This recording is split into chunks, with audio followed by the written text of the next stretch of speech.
The beginning of this month I had just under 2,000 subscribers. Now we are on 7,500, and I want to another thing that I will do which is gonna change the entire game for you guys, that changes the game for me. Hi guys, welcome back to another video. Now this is the Daily Student YouTube channel, and if you haven't subscribed already, do subscribe now. Now as you can tell from the title of today's video, I'm going to be telling you guys how to get more views on YouTube, but also how to rank higher in the search using keywords, finding the best keywords for YouTube. Now, we have all heard of tubebuddy, we all use it, and we all think that that is the main thing that's going to get our videos to be pushed out and promoted to the rest of YouTube. I don't know about you, but every time I use tubebuddy, it will tell me that my video is going to rank #1 in that keyword, it's going to rank right to the top. But sis, why is my video on page 60? Like, if anyone else has had that, tubebuddy is great to give you an idea, but it's not going to be the main catalyst for your final keywords. It's just going to steer you in the right direction, but you're going to have to do the groundwork. So I'm going to be taking you through exactly how I select my keywords and the entire process of it. But before we go into that, I just want to give this video's shout outs to these lovely people who have been constantly supporting me, especially over the last month. And if you guys want to be in with a chance of getting a shout out, what you have to be doing is following me on Instagram, give a massive like to this video, and then DM me on Instagram or once you've done that, and you'll be in a chance of getting a shout out for my next video. Now, a lot of you guys have been commenting on my recent growth lately. The beginning of this month I had just under 2,000 subscribers. Now we are on 7,500, and I want to say thank you guys so much for supporting me. You know I've always got your back with these YouTube tips and with interesting content every single day. So if you haven't subscribed, do subscribe now. So I thought there's no other better way to do that than to show you guys exactly how my process goes in selecting the right keywords. I say that I've always found as a small creator there are two main things in order to get your growth of your video. My videos tend to always rank highly in either the search or the browse features. Now for anyone who doesn't know what browse features are, browse features is the homepage, and that's YouTube suggesting your video in other people's homepage, and it doesn't matter if they've subscribed to you or not, it doesn't matter if they've watched a recent video that you've posted or not. It basically goes on videos that that person is searching that time, which is why I always emphasize it's important to be doing topics that are frequently searched in order to get your video out there, first of all, because that is how YouTube also uses it as a catalyst to promote more videos.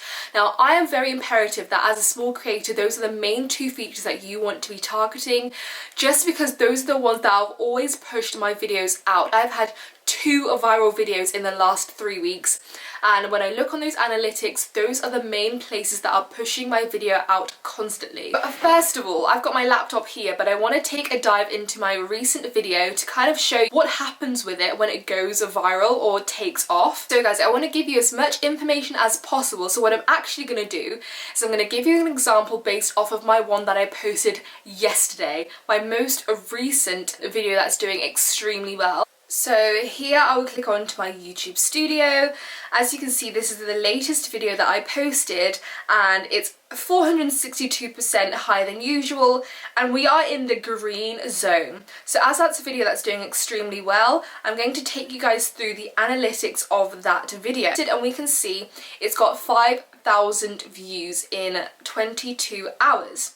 Now when I go down to the analytics, the real-time activity is 4,952, and that keeps going up. Now my traffic sources, this is going to be your holy grail of studying where your traffic is coming from, because that is where you can really use it as a prime advantage to navigate what you're posting for your content. Now, browse features. As you can see, my main source of traffic is browse features. Browse features has been the driver of my traffic. Search area, however, isn't doing as well, which is why I always say it's going to be either or your browse features or your search. But browse features, my tip for that is making sure that you're doing videos that are in trend right now. Because if the two probabilities are your video being in browse features or search, at least allow browse features to be at a higher chance because your videos are being promoted by what is hot right now. I always use the example of if you're doing a cinnamon challenge, YouTube will not know where to push that out or where to promote that because no one is searching for that currently. The one thing that you can really use TubeBuddy for is typing in what is really popping right now. It'll give you a probability of how many people are searching that topic right now. So now I'm going to show you how I find my keywords through the YouTube search.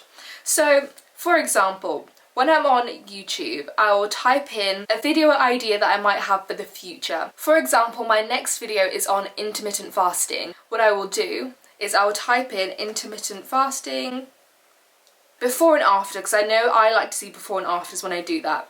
Then what I will do first is I will see what TubeBuddy has to say for it.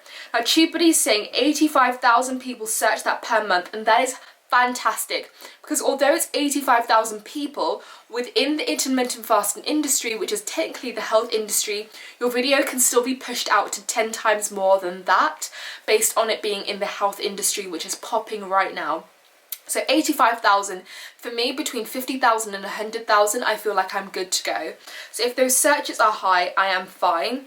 It is saying that that tag is ranking poor, and I want to talk about this because there are times when TubeBuddy will say your tags are ranking good, and there's times when TubeBuddy will predict that your tags will rank poor. Now, I wouldn't take this as a gospel because no matter what, the factors behind the video can change the outcome of that, and that will be based on how long people are watching your videos, your click-through rate, the other elements that will actually carry your video out.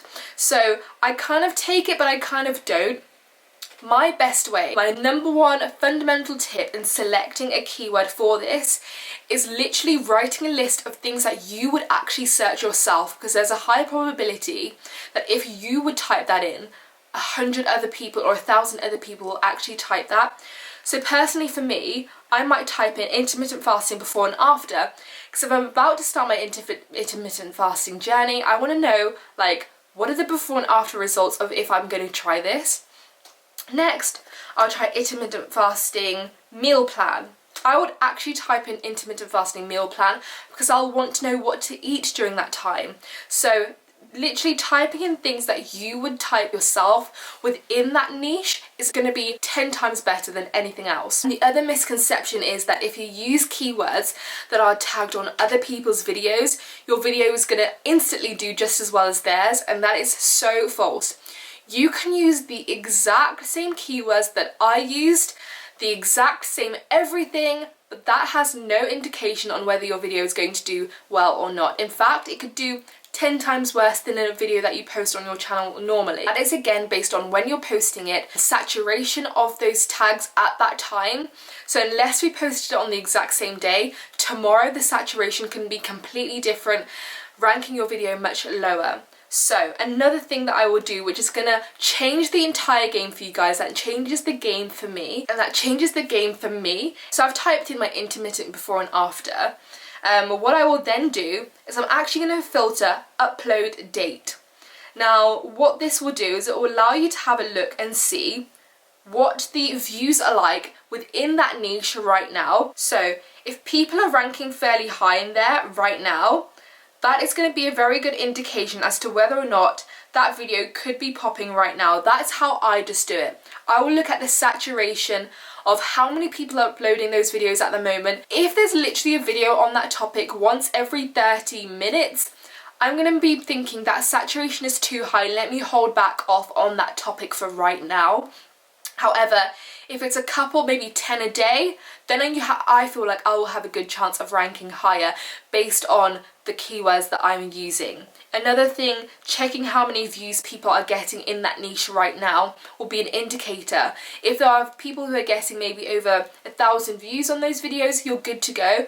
Whereas if everyone who's posting that video is ranking very low, I will think, is this the best thing for me to be posting? Are people really searching that? That will be kind of an indicator to me whether or not I want to be searching that. So make sure that you're looking up based off of upload date and also based off of the view rate at this time. Because what other people do, what I found, is yes, you can indeed look up based off of view count.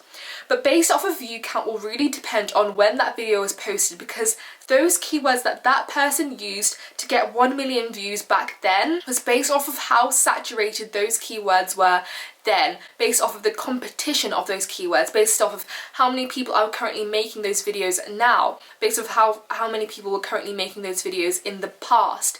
It's going to be based off of the saturation. So they might have done very well because it wasn't as heavily populated back then, whereas if you use those exact same keywords now, the competition might be way too high and you might need more specific keywords, which is why I then bring it back to using keywords that you specifically would type in yourself. So after I've accumulated the keywords based off of what I would be searching myself, and guys, if you haven't checked my website out yet, I do have a link down in the description where I do one-to-one coaching on YouTube channel or Instagram reviews, where I review your pages, but also give you one-to-one tips on how to grow your YouTube. And I have ranges from 1 session to 6 sessions. So go and check that out right now.